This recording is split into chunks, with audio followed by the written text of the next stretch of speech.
بكار. صباح الخير يا أمي. صباح النور. انت صاحي؟ من بدري وصليت وفطرت كمان. ده ايه النشاط ده كله؟ النهاردة أجازة وأني خلصت الواجب وعايزة أروح أقابل همام وفارس. ومستعجل كده ليه؟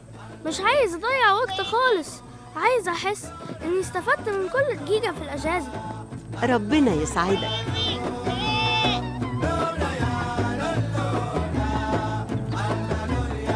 طب قولي، تتغدى ايه؟ أي حاجة هتعمليها هتبقى حلوة يا أمي. اعمل لك ملوخية؟ ملوخية؟ يا ريت. ده غالي نجم فوق في العالي.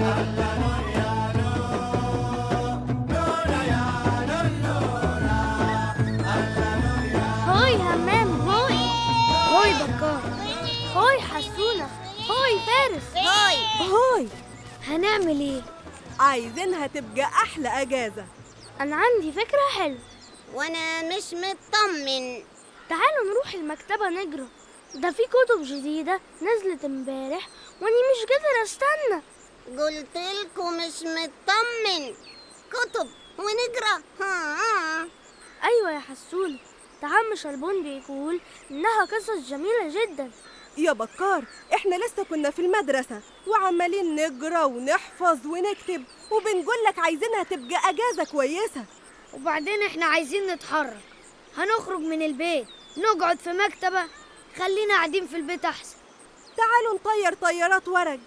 وانا ما بحبش الطيارات الورق. ولا انا. وانا عايز اقرا. يوه.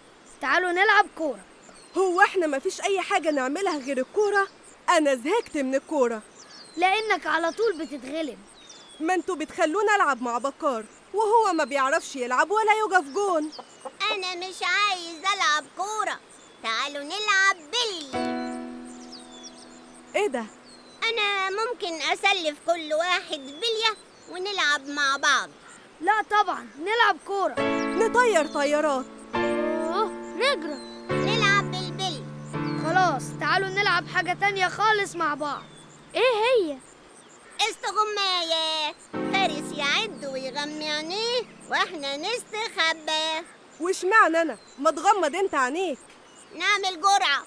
انا مش عايز العب استغماية، تعالوا نلعب نط البصر. مش على الصبح كده يا همام، هنتعب ومش هنبقى عارفين نعمل ايه تاني. هو احنا عارفين نعمل ايه اولاني لما هنعمل تاني؟ طب تعالوا نروح المكتبة نلون بالألوان. برضو المكتبة؟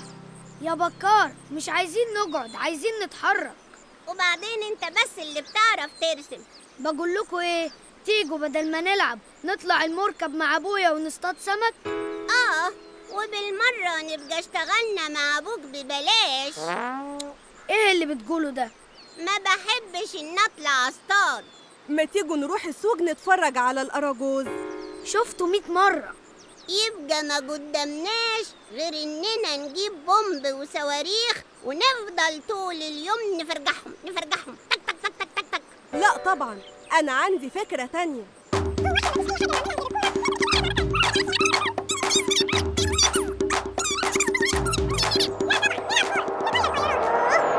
اليوم هيضيع. بقالنا اكتر من 3 ساعات مش عارفين هنعمل ايه. بقول لكم ايه، تعالوا نعمل كله بامية، واللي يكسب يختار لنا حاجة نعملها مهما كانت بقى وخلاص. ماشي، نعمل كله بامية. ما بحبش البامية. أنا جوعت. وانا كمان. وانا برضو اصل انا ما فطرتش. تعالوا كلوا معايا في البيت، ده أمي عاملة ملوخية تجنن. لا، ملوخية ايه؟ انا امي عاملة محشي من امبارح ومش هاكل غير محشي. سلام. انا ما بحبش الملوخية برضو، هجيب سندوتش فول من السوق. فارس، تيجي معايا؟ لا يا بكار، تعال انت معايا، اصل انا هاكل النهارده فتة بالدوكة والاصلاد. بس دي أكلة تقيلة قوي. جاوي ولذيذة جاوي، ده انا بقالي اسبوع بحلم بيها، وامي قالت لي هتعملها لي النهارده، زمانها خلصتها. سلام. مي. اليوم هيضيع كده يا رشيدة. مي. واني اللي كنت فاكر انه هيبقى يوم جميل. على فكرة اني ممكن اروح المكتبة لوحدي، بس هزهق. وبعدين ايه فايدة ان الواحد يكون عنده صحاب لو هيعمل كل حاجة لوحده؟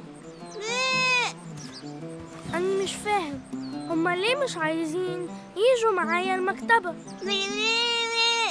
كان زماننا دلوقتي رحنا وجرينا وانبسطنا. هو ليه بس ما نبقاش كلنا متفقين وعاوزين نفس الحاجات؟ يعني ليه بس ما نبقاش كلنا زي بعض ونحب نعمل نفس الحاجات ونروح نفس الأماكن؟ ياه، ده الدنيا كانت هتبقى حلوة قوي.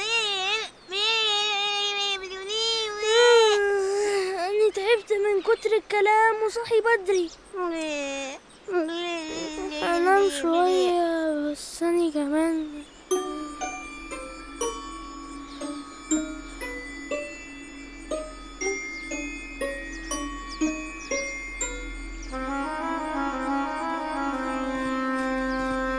بكار، اصحى يا بكار. ايه ده؟ هو انت مين؟ يعني ايه السؤال ده؟ انت مين؟ وازاي انت شبهي قوي كده؟ انا بكار برضو وعشان كده شبهك، او انت اللي شبهي، مش هتفرق. يلا تصبح على خير يا بكار. أنا تعبت من كتر الكلام وصاحي من بدري وعاوزة أنام شوية بقى. رشيدة، وانتي فاهمة حاجة؟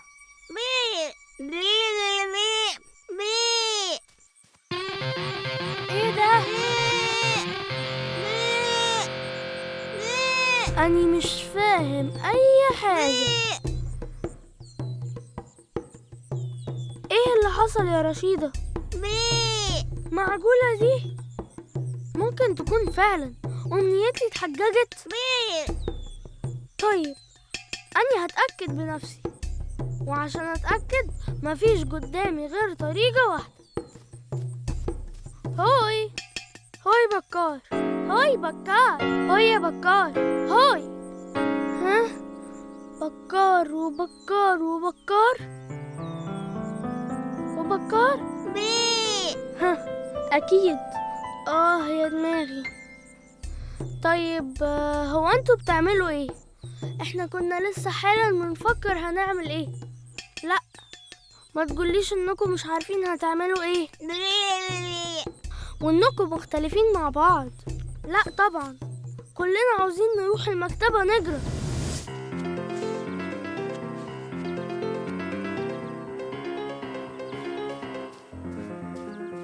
رشيدة، أمنيتي اتحققت.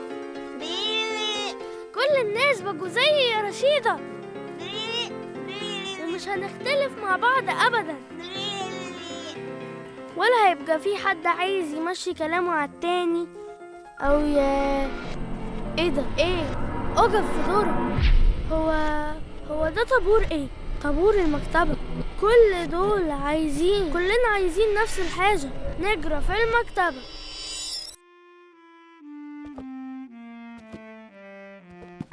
السلام عليكم. وعليكم السلام ورحمة الله وبركاته.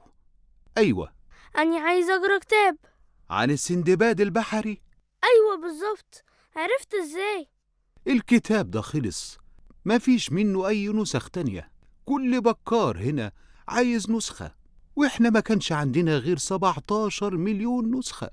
إيه بس؟ معلش بقى، فيه كتب تانية قديمة زي رحلة إلى باطن الأرض، قريته قبل كده. أنواع الألوان. يوه، وده كمان قريته كتير. فيه كتب تلوين، قريتها ولونتها واني صغير. هي كلها متلونة فعلا، والناس كلها برضو جاروها، وعشان كده محدش عايز ياخدها. حاجة تزعل.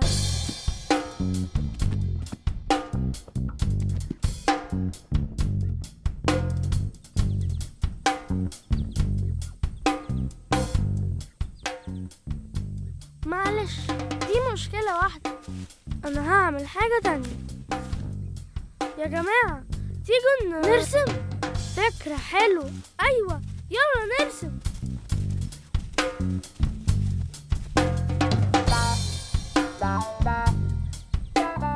أنا برسم من الصبح. تعالوا، المنظر من هنا تحفة. أيوة، كويس جدا. فعلا منظر كويس. كويس جدا. تعالوا، يلا تعالوا. طيب، ها، ايه رأيك في رسمتي؟ زي رسمتي.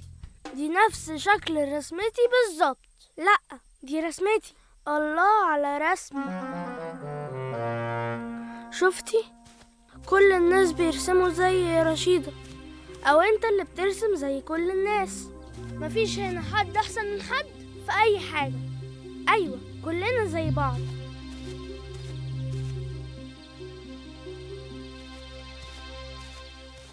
هاي حسونة، هاي فارس، هاي، هنعمل ايه؟ عايزينها تبقى أحلى أجازة. تعالوا نلعب حاجة تانية خالص مع بعض. أنا جوعت. وانا كمان. وانا برضو. سلام. ايه فايدة ان الواحد يكون عنده صحاب لو هيعمل كل حاجة لوحده؟ يعني ليه بس ما نبقاش كلنا زي بعض ونحب نعمل نفس الحاجات ونروح نفس الأماكن؟ ياه، ده الدنيا كانت هتبقى حلوة قوي. اصحى يا بكار. ايه ده؟ هو انت مين؟ يعني ايه السؤال ده؟ ايه ده؟ أني مش فاهم أي حاجة. ما تقوليش إنكم مش عارفين هتعملوا إيه وإنكم مختلفين مع بعض. لا طبعا، كلنا عاوزين نروح المكتبة نجري. إيه ده؟ إيه؟ أقف في دورك. هو ده طابور إيه؟ طابور المكتبة. كل دول كلنا عايزين نفس الحاجة. الكتاب ده خلص، مفيش منه أي نسخ تانية. كل بكار هنا عايز نسخة. حاجة تزعل. يا جماعة تيجوا نرسم. فكرة حلوة. أيوة، يلا نرسم. ايه رأيك في رسمتي؟ زي رسمتي. دي نفس شكل رسمتي بالظبط. لا، دي رسمتي. الله على رسمي. شفتي؟ كل الناس بيرسموا زي رشيدة، او انت اللي بترسم زي كل الناس. مفيش هنا حد احسن من حد في اي حاجة. ايوه، كلنا زي بعض.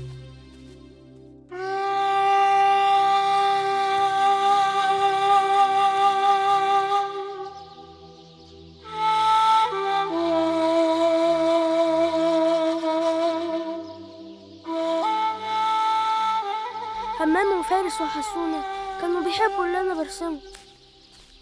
هما ما بيعرفوش يرسموا زيي، وانا ما بعرفش العب كورة زي همام، واحنا الاتنين دمنا مش خفيف زي حسونة، ومفيش حد فينا شاطر في العربي زي فارس. كل واحد كان شاطر في حاجة. عندك حق يا رشيدة، احنا ما كناش بنتفق. داني حتى اما قلت لهم تعالوا كلوا معايا ما حدش جه. اني جعان. اما اشوف امي عامله لنا ايه. طبعا ملوخيه. ايه ده؟ ايوه بقى ملوخيه يا سيدي. على الملوخيه، اني بحب الملوخيه، واني كمان دي احلى اكله. اصلا مفيش اكله تانية غيرها، لانها جميله وامي بتعملها كويس جدا. ها؟ امك؟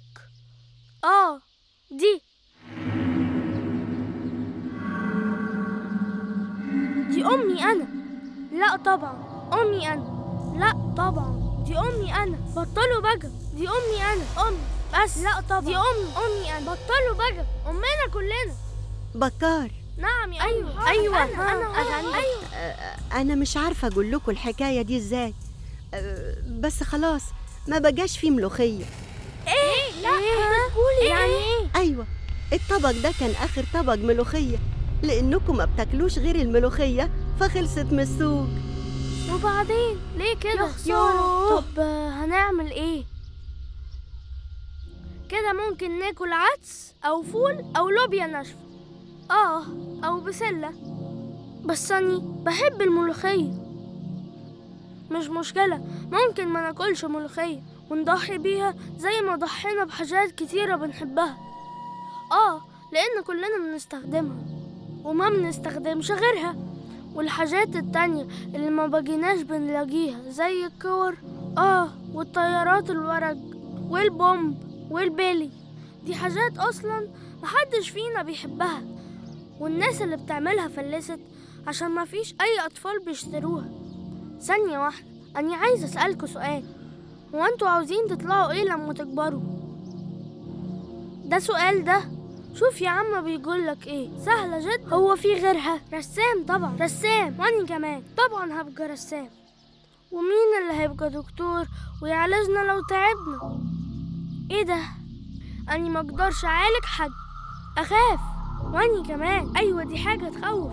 واني اصلا لو شفت دم هخاف جدا. ايوه واني كمان. اني ما بحبش الشغلانة دي، ولا انا. شغلانة صعبة. ومين اللي هيبقى مهندس يبني لنا بيوتنا؟ ومين اصلا اللي هيصنع لنا الالوان اللي هنرسم بيها؟ انا سمعت اصلا انهم هيلغوا الاحياء والعلوم والحساب من المدرسة.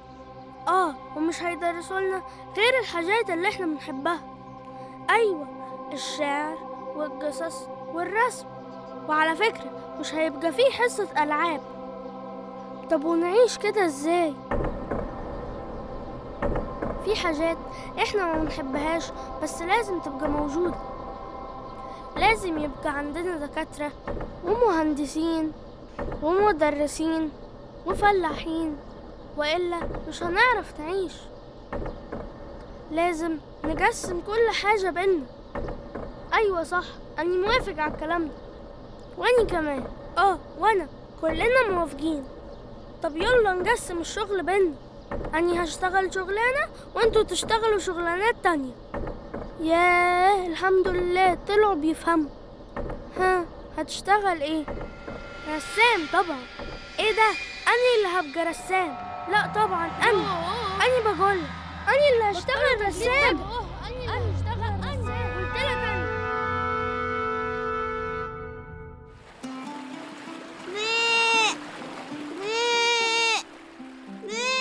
أني حاسس إنني عطشان.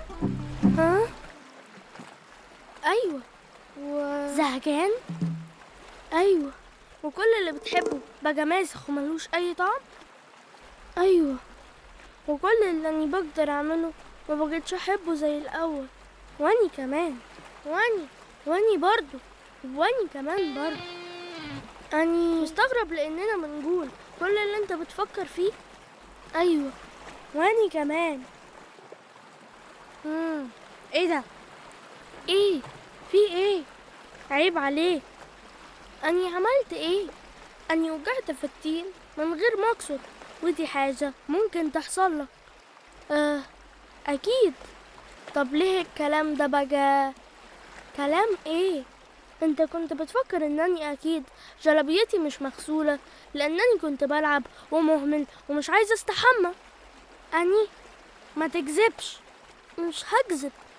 لكن عرفت إزاي اللي أنت كنت بتفكر فيه؟ أيوة، لأننا كلنا هنا بنفكر زي بعض بالظبط. وبنوصل لنفس الفكرة في نفس الوقت. بس دي حاجة سخيفة.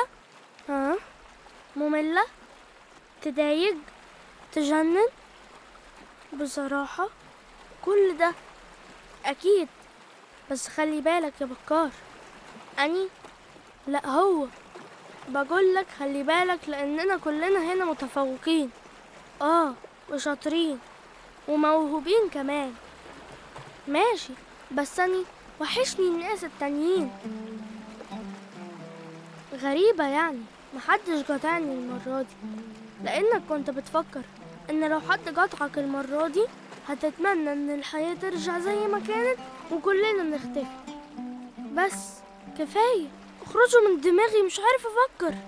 قصدك مش عارف تفكر؟ افكار مش هتعجبني. وليه يعني لازم اعجبكم؟ لانك زينا كلنا ومش مختلف عنا، وبكرة هتبقى مجرد رقم. ويجي بكار جديد مش فاهم حاجة، ايوه، وتجاوب على اسئلته زينا. ايه ده؟ هو راح فين؟ ايوه صح، ده اختفى. سيبكم منه شوية وهنلاقيه. هو مين؟ اهو بكار زي اي بكار وخلاص. عندك حق، شوية وهيرجع لنا. هيروح فين يعني؟ أنا إيه خلاني أبقى كده؟ أنا ليه حاسس بغربة كده؟ أنا إيه خلاني أبقى كده؟ أنا ليه حاسس بغربة كده؟ ليه كل حاجة حلوة كانت بتبسطني بقت وحشة وحشة كده؟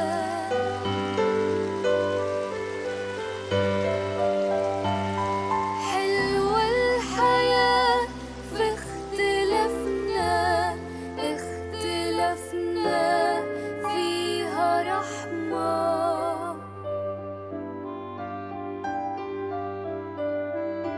ألوان الكون بتتجانس، شوف فيها كم لون ولا حد حاسس.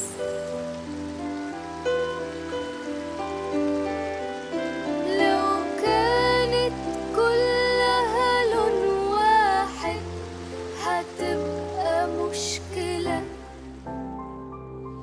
يا جماعة الحقوا! ايه في ايه يا بكار؟ مقبول حصل ايه؟ نلحق ايه؟ في واحد زارع ملوخية، اني هروح اجيب منه عشان امي تعمل لي ملوخية. ده نفس اللي انا فكرت فيه بالظبط. وانا كمان هعمل كده. وانا طبعا. يلا بينا، اني هسبقكم، اني اللي هسبقكم.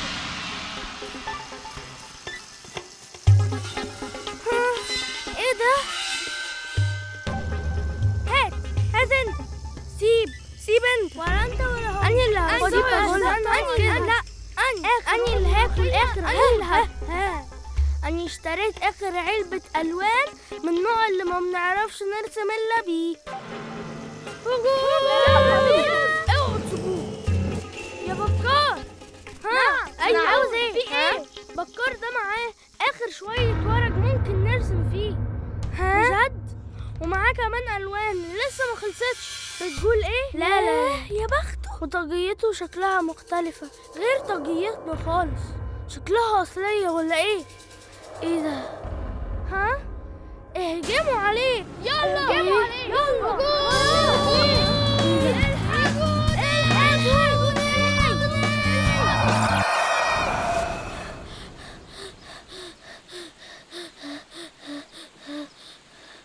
هوي بكار، مالك؟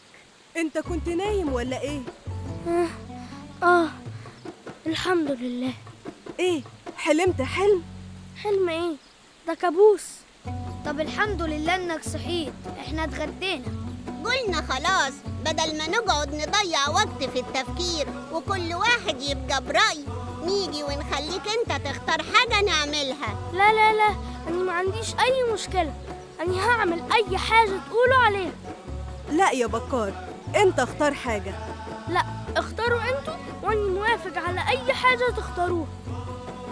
بقول لكم إيه، تعالوا نلعب كورة زي ما همام جاد، أو نطير طيارة مع فارس، أو نلعب بالي مع حسون. حس كده بقى، يلا بينا نلعب كورة. لا طبعا، نطير طيارات. لا طيارات ولا صواريخ، احنا نلعب بلي. ليه بقى ان شاء الله؟ ايه يا بكار بتضحك ليه؟ أصلي مبسوط قوي عشان انتوا صحابي، وكل واحد فيكم بيحب حاجة غير التاني. واهم حاجه مخلياني مبسوط فعلا ان مفيش مني كتير. بكار اتجنن.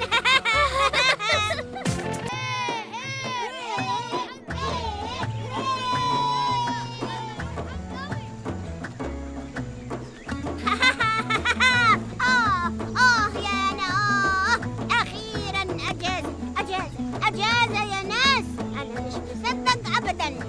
للأسف أسبوعين بس. ياه، اسبوعين بحالهم من غير ما نيجي المدرسه. هتوحشك المدرسة يا بكار؟ اكيد طبعا.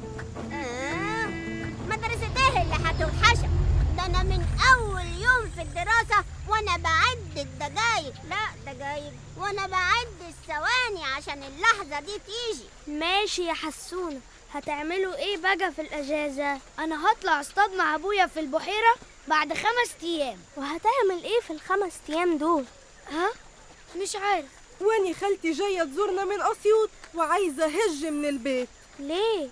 ولادها كلهم بنات وبيقعدوا يلعبوا بالعرايس ويتكلموا في حاجات ماليش فيها خالص. وانت طبعا يا بكار هتذاكر وتحل الواجب وتيجي تقعد على باب المدرسة لغاية ما تفتح. ما انا عارفك. امال ايه؟ لا طبعا، دي اجازة والواجب كله على بعضه يخلص في يومين. يعني هتعمل ايه؟ لسه مش عارف. طب تعالوا نتشارك ونجيب كورة نلعب بيها مع بعض. فكرة حلوة، وكل واحد فينا ياخدها بيته يوم. وانا بقى هاخدها يومين. يا سلام، اشمعنى؟ لان انا اهم واحد فيكم. بطل رخامة، انت ما عندكش اخوات ولا اي حد تلعب بالكرة معاه، تاخدها اصلا ليه؟ خلاص يا حسونة، لما اليوم بتاعي يجي ابقى خد انت الكورة. ما توافقوش على كلامه يا بكار، هيتعود على كده. واجي بقى اتغدى كل يوم عندكم زي فارس. ده انت رخم.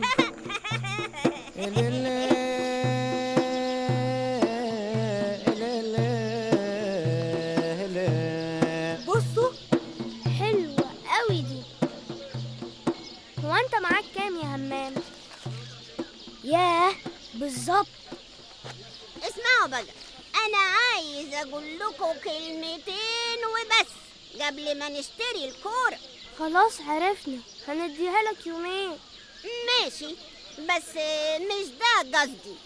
انا سبتكم تتكلموا عشان اشوف انتوا ناويين على ايه، وطبعا محدش فيكم عارف اي حاجة. يعني ايه؟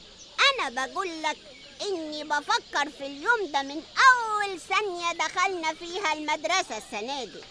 يعني انا عامل خطة للاجازة كلها. ما انت ما بتفتحش كتاب، اكيد عمال تفكر في الحاجات دي وبس. صح، انا ما عنديش مانع اني اشارككم واشتري معاكم الكورة، بس يعني احنا مش هنضيع الاجازة في الكورة وبس. الصبح كورة، والظهر نروح نركب مراكب في النيل. ماشي. والعصر نلعب استغماية ونط البصلة. موافق. والمغرب نروح مزرعة عم حلاوة نقطف التمر. وهو هيوافق؟ من غير ما نقوله، يعني احنا هنستنى انه يوافق؟ ايه، لا طبعا، كده غلط وحرام. خلاص، هروح انا لوحدي. المهم اللي هنعمله لما وقت العشاء يجي ايه؟ نلعب كرة تاني ونعمل مسابقة في الجري، واللي يخسر يقف جون تاني يوم. يبقى كده بكار هيقف جون كل يوم.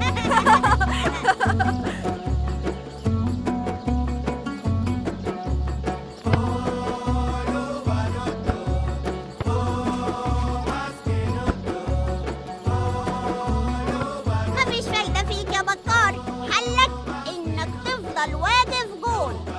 همام، خد.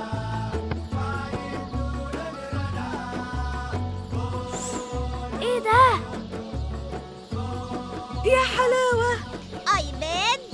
يا سلام، لو كان ينفع نتشارك ونشتري ايباد. بس ده غالي قوي. طب هو ما ينفعش نأجره؟ ايه يا ولاد، عاوزين الباد ده؟ يا ريت يا عم دهشان. بس ده غالي قوي. ده احنا لو قعدنا نحوش سنتين مش هنقدر نجيب ثمنه. هو انت ما بتأجروش؟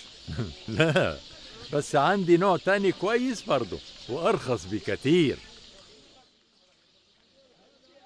ده بقى عليه ألعاب وبيدخل على النت وعليه القرآن كله وكالكالوتر كمان.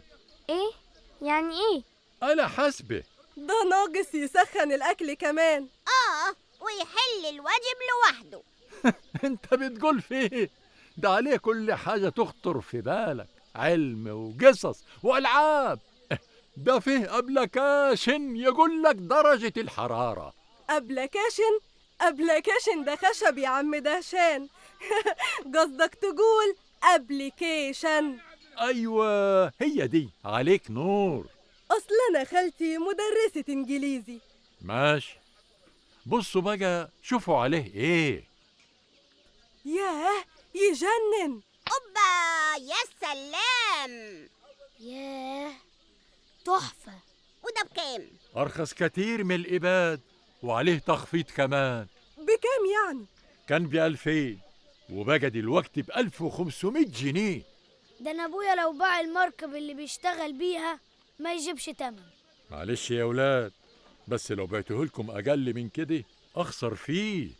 طيب يبقى ملناش نصيب، خلونا في الكورة. يا خسارة.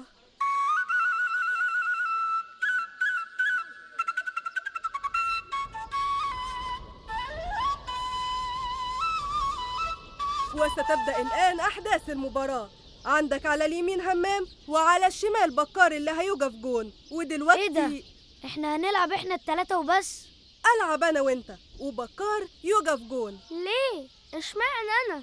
أنت ما بتعرفش تلعب كورة يا بكار وكلنا عارفين. وانت كمان ما بتعرفش تلعب يا فارس، ولو لعبت ضدك هفضل اغلبك وهزهق. إيه؟ أنا؟ يا فارس ده انت كل مرة بتتغلب من همام. طب خلاص، ألعب أنا وبكار وأنت يا همام تقف جون. يا سلام، عشان تغلب بكار براحتك. أيوة. العيال بتوع تالتة رابعة هم. هوي بكار، هوي رامي. سمعنا انكوا جبتوا كرة جديدة. ها تلعبوا ضدنا؟ احنا 4، معاكوا رابع؟ لا. تبقوا خايفين. احنا ما بنخافش، والمرة اللي فاتت غلبناكوا وكسبنا الجايزة بتاعت المدرسة. خلاص تعالوا نلعب ضد بعض، واللي يكسب هياخد الملعب ده اسبوع، يا كده يا يبقى انسحاب وتسيبوه لنا. كده يبقى لازم حد يروح يجيب حسونة.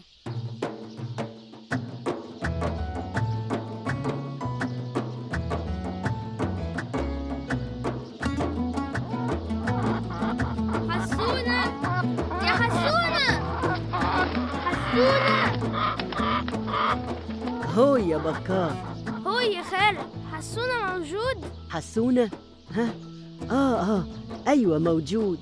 طب ممكن أكلمه؟ طبعا. حسونة يا حسونة. عايزة ايه يا أمي؟ بكار عايزك. قولي له مش موجود. عيب يا حسونة، عايز نكدب؟ خلاص قولي له بيقول لك فوت عليه وقت تاني عشان هو مش فضيلك. يا حسونة العيال بتوع تالتة رابع عاوزين يلعبونا كورة. اهو عارف اني هنا. ايه ده؟ وانت بتعمل ايه؟ امشي يا بكار عشان انا مش فضيلك، بعمل حاجة مهمة.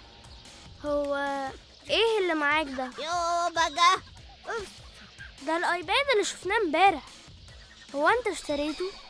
والكبير كمان. احسدني بقى، احسدني، ما تحسدني، ما انا عارفك. احسد يا بكار، احسد. بكار هيحسدك برضو. تعالى يا بكار، لف وادخل من الباب. اوف بقى يا جماعة، مش كده. ازعاج ازعاج. يوه.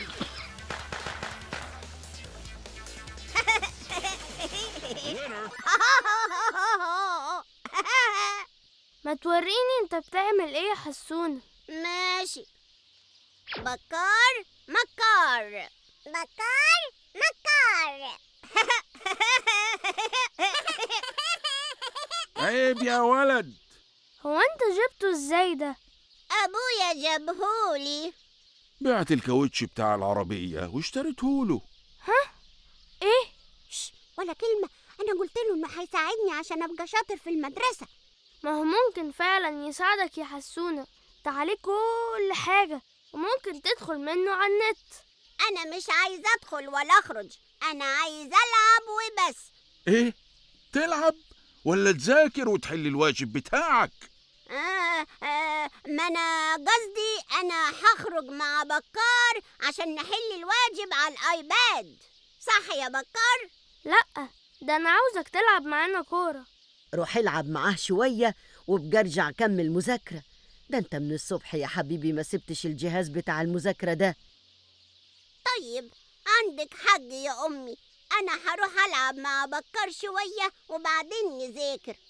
ما هو مش معقول أبويا يدفع كل الفلوس دي وما استنفعش بالجهاز يعني. ربنا يوفقك. ربنا يخليك ليا يا أبويا. سلام. يلا يا بكار يلا.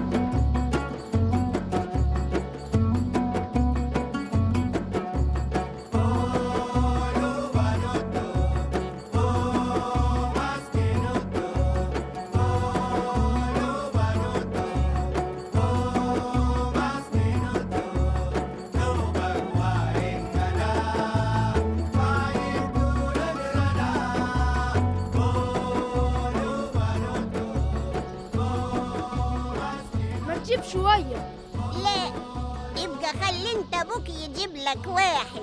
ما تبقاش أناني. أنا أناني، ما تبقاش انت تصاحبني. يوه.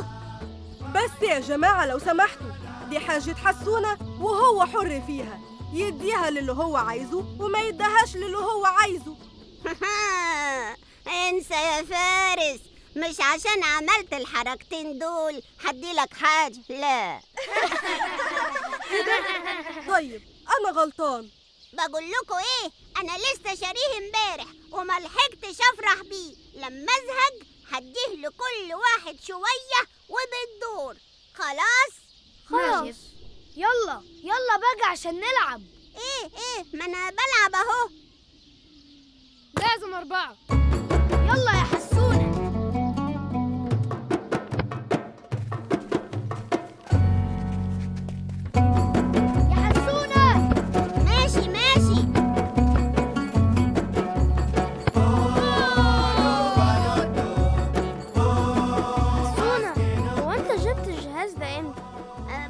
مشينا من عند عم دهشان يجيب ساعة كده. وبتلعب عليه من امتى؟ من امبارح يا بكار، ولسه ما نمتش، ولغاية دلوقتي لسه عمال بكتشف حاجات جديدة فيه. بس ده كتير قوي يا حسونة. ايوه ده في حاجات كتير فعلا. امال ايه؟ مش قصدي كده، انا قصدي انك المفروض تريح نفسك شوية. بقول لك ايه، مش هديك حاجة قبل ما ازهق. جول. طيب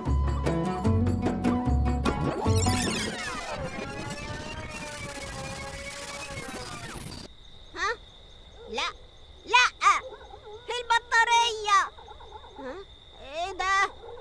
اخس، مفيش فيشة. انا عايزة اروح يا بكار عشان اشحن. ها؟ بكار حمام. ها؟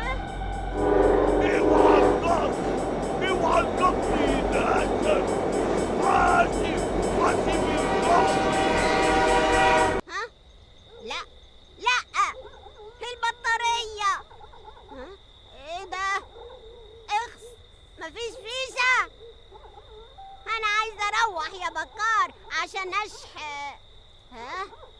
بكار حمام. ها؟ اوعى القطني ده أسد. حاسب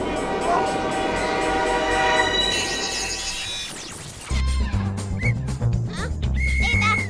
مين ده؟ ها؟ انا فين؟ اوقف هنا، اوقف بقول.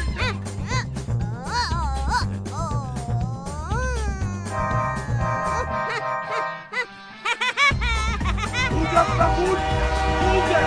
عايز تمسكني؟ تعالي تعالي تعالي لا وانا مالي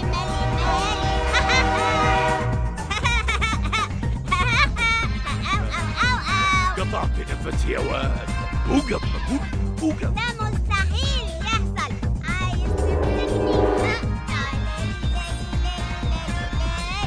قطعت نفسي. اوقف بقول لك. اوقف عندك يا ولد. اوقف. اوقف عندك. ده انا صبوي حسونة.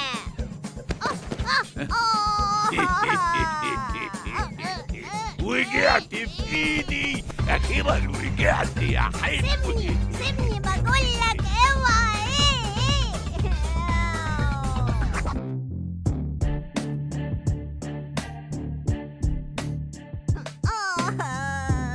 حسونة وقع يا رجالة. حد يلحقني. قعدت اقول له تعالى لي لالي لالي. اهو رماني. ياني انا مش فاهم انت رميني هنا ليه. ده انت لففتني النجع كله وراك وقطعت نفسي. بس خلاص كل ده انتهى. انتهى يا حلو.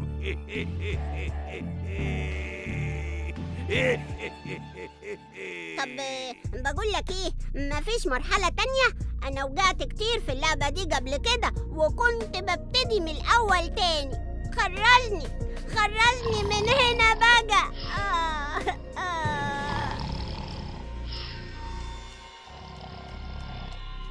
ها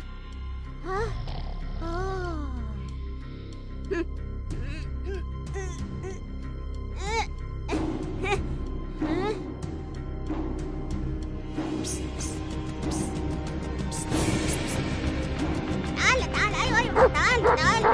اقول لك ايه، تعرف تجيب لي المفتاح ده؟ ايه خلاص يا عم، خلاص ما تزقش. حسونة ايه ده؟ انت ايه اللي جابك هنا؟ وانت كمان جبت ايباد؟ لا، انا جاي ارجعك يا حسونة. ترجعني ازاي يعني؟ ايه ده؟ هو الباب كان مفتوح؟ ايوه، انت اللي مش عاوز تخرج يا حسونة. لا يعني هو تقدر تقول مش بالظبط يعني. طب يلا تعالى معايا. تعالى من هنا. استنى يا بكار، هفتح الصندوق ده بيبقى فيه هدايا وحاجات كتير هتخليني اطير وابقى اقوى واحد ومحدش هيقدر يمسكني. ما تفتحش الصندوق ده يا حسونة، ملوش لزوم. استنى بس يا بكار. حسونة، انا عايزة ارجعك فوق يا حسونة. هتفضل هنا على طول لو ما سمعتش كلامي. ماشي هسمع كلامك، بس لازم اشوف الصندوق ده فيه ايه الاول. يوه، ايه ده؟ حسونة، ما تفتحش الباب ده. مش انت بتقول انك عايز ترجعني؟ ايوه. خلاص تعال انت معايا نشوف ايه اللي ورا الباب ده، ما يمكن يبقى باب الرجوع. لا يا حسونة، سيب المفتاح ده وتعالى من هنا. ازاي بس؟ ده انا تعبت على ما كسبت المفتاح ده، لازم اشوف بيفتح ايه. يا حسونة، اسمع كلامي يا حسونة.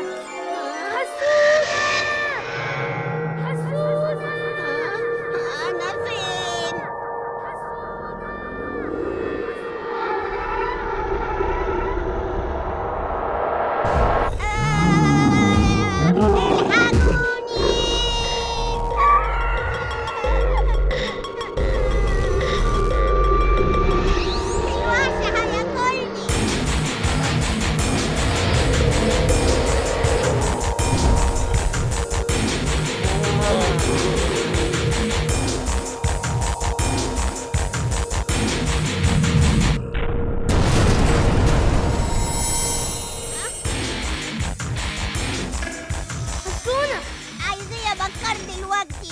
اقف يا حسونة، ما تتحركش.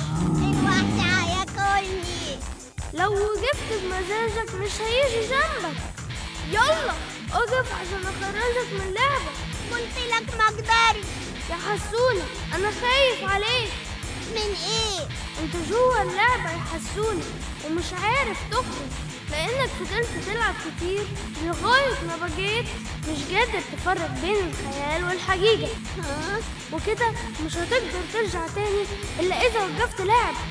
وانت شايفني بلعب؟ انا بهرب من الوحش. انت بيتهيألك. ابعد عني دلوقتي يا بكار بدل ما تاكل. حسونة بس بقى سيبني اكل.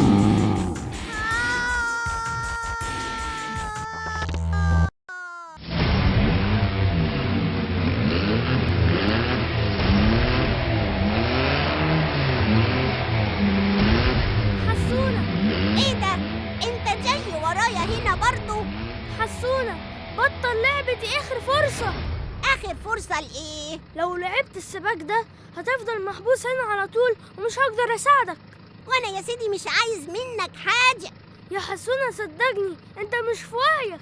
يا عم انت عايز مني ايه؟ انت عايز مني ايه؟ عايزك تسيب باقي العربيات تتسابق وخليك واقف في مكانك واضغط على الزرار ده. ها؟ ايه مالك؟ خايف تسابقني وعايز تخلع ولا ايه؟ اخلع ايه؟ انا هوريك كيك داون ودريفتات عمرك ما شفتها في حياتك. مفيش فايدة.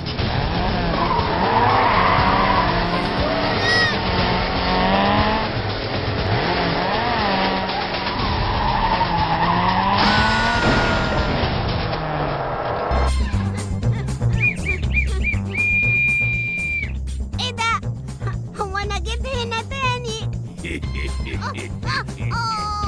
رجعت بإيدي أخيرا، رجعت يا حلو.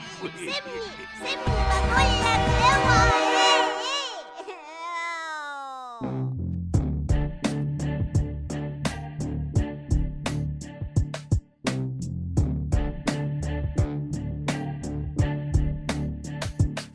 لا بكار، رحت فين يا بكار؟ طب اخرج من هنا ازاي؟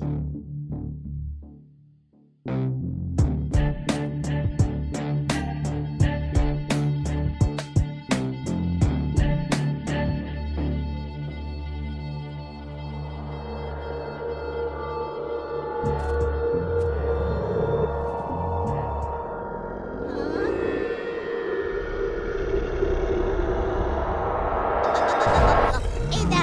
هو احنا مش خلصنا اللعبة دي؟ قلت لك يا حسونة اسمع الكلام وبطل لعب. طب اعمل ايه عشان اطلع من هنا؟ ها؟ للأسف ما بقاش ينفع يا حسونة. ايه؟ لا حسونة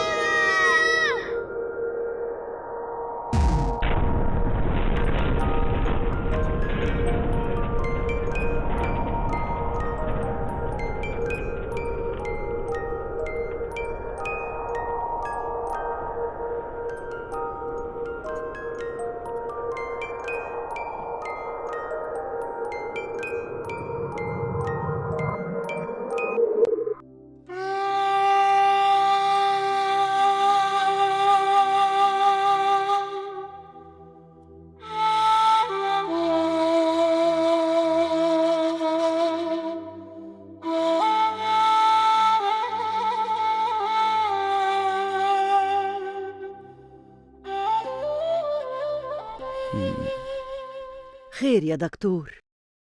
هو عنده إرهاق شديد جدا، ولأنه فضل فترة كبيرة ما بينامش ومركز في اللعب، الموضوع ده أثر على أعصابه وخلاه يهلوس. أيوة، هو قال لي إنه فضل يلعب يوم بحاله. لا، حسونة قعد يومين ورا بعض يلعب بالباد ده. إيه؟ فضل يلعب يومين من غير ما ينام؟ أيوة. ده خطر جدا. المفروض إنه يلعب نص ساعة، ساعة بالكتير في اليوم. لا، ده كده فيه احتمال كبير إنه لما يفوق عينيه تبقى مش مظبوطة ويحتاج نظارة طبية. بس أهم حاجة إنه يفوق الأول. إذا كان حسونة مش قادر يبطل لعب، وحتى وهو نايم عمال يتخيل إنه بيلعب، يبقى نستغل الموضوع ده، وبدل ما تقوله سيب اللعبة نخليه يكمل لعب. إيه؟ مش فاهم. طب وهو كده هيفوق؟ أيوة، بس انت لازم تساعده في الموضوع ده يا بكار. ازاي؟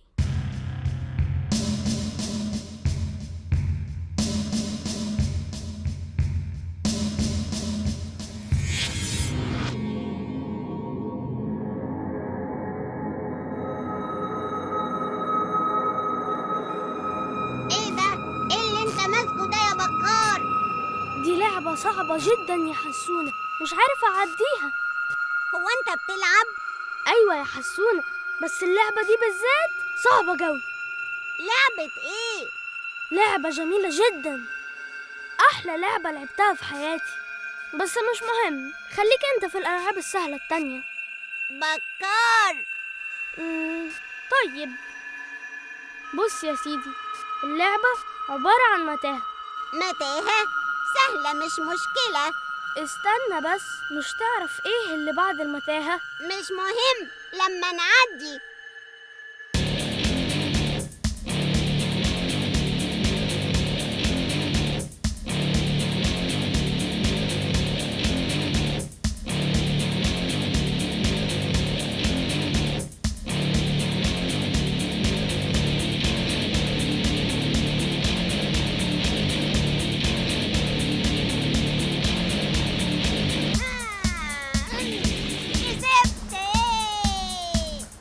ودلوقتي بقى لازم تختار سلاح. سلاح؟ ليه؟ عشان تحارب الوحش.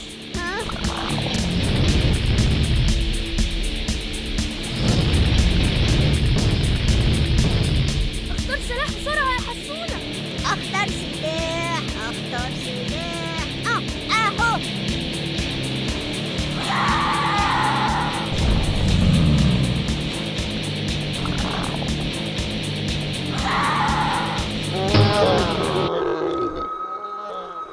أنا كسبت طبعا، الوحش صعب بس أنا حسونة الجامد.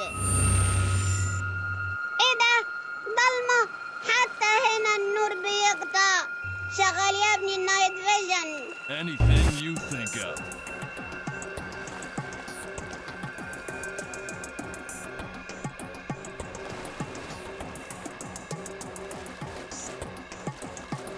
أهلا بك حسون.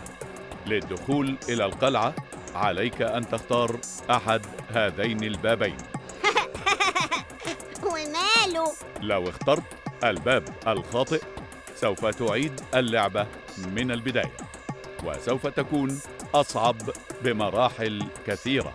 وأعرف الباب الصح إزاي؟ أمامك بابان، أحدهما باب مكتبة جميلة مليئة بكتب المغامرات الشيقة والمعلومات المفيدة، والآخر باب مدينة ملاهي مليئة بالألعاب المسلية ولكنها غير مفيدة وتؤدي إلى ضياع الوقت. اختر أحد البابين. سؤال سهل جدا خالص. هايل يا حسونة. اختار باب مدينة الملاهي طبعا. اختيار خاطئ، سوف تعيد اللعبة من البداية. المتاهة.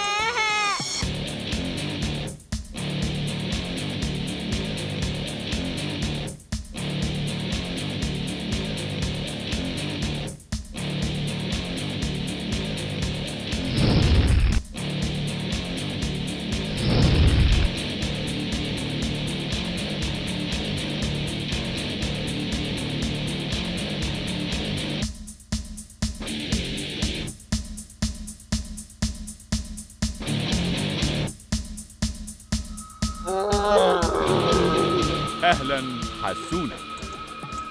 والآن أمامك 4 أبواب.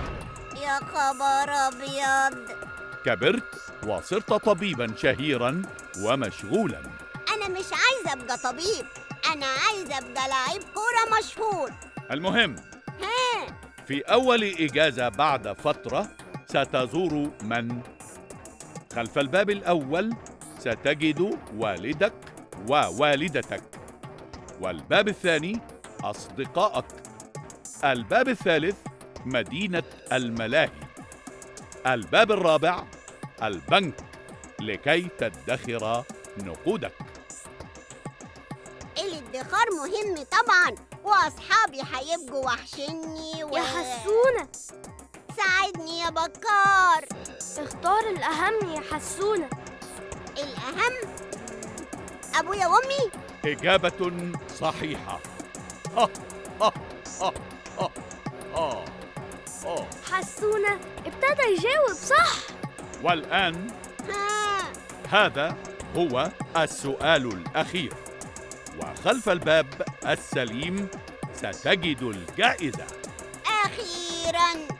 لو أن أمامك شيئاً واحداً تختار أن تفعله في وقت ضيق جداً، ماذا سيكون هذا الشيء؟ أن ترى أصدقائك، أن ترى أبوك وأمك، أن تلعب رياضة مفيدة، أن تلعب بالآيباد، أم كل ما سبق؟ هو ده السؤال الأخير؟ أيوة يا حسونة، اختار بقى. ولو اخترت غلط؟ هتعيد كل اللعب من الأول.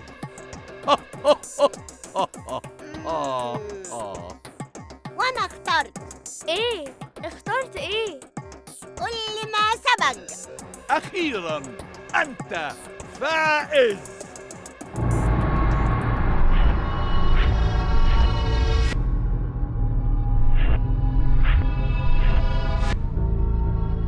ده اللي جرالك لما اخترت غلط المرة اللي فاتت. أنا اخترت غلط؟ أيوة، أنت اخترت إنك تلعب بس بالآيباد ونسيت كل حاجة تانية. اخس عليا اخس، بس أنا المرة دي اخترت صح. أنا هقسم وقتي بين كل الحاجات. يعني مش هتعيد المتاهة من الأول؟ أيوة، مش هعيد المتاهة عشان أنا كسبت. أنا كسبت. يبقى المفروض تصحى. ها؟ أصحى؟ أيوة، اصحى يا حسونة. حسونة،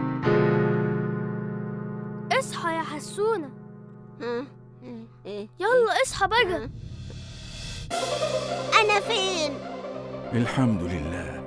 الحمد لله على السلامة يا ولدي.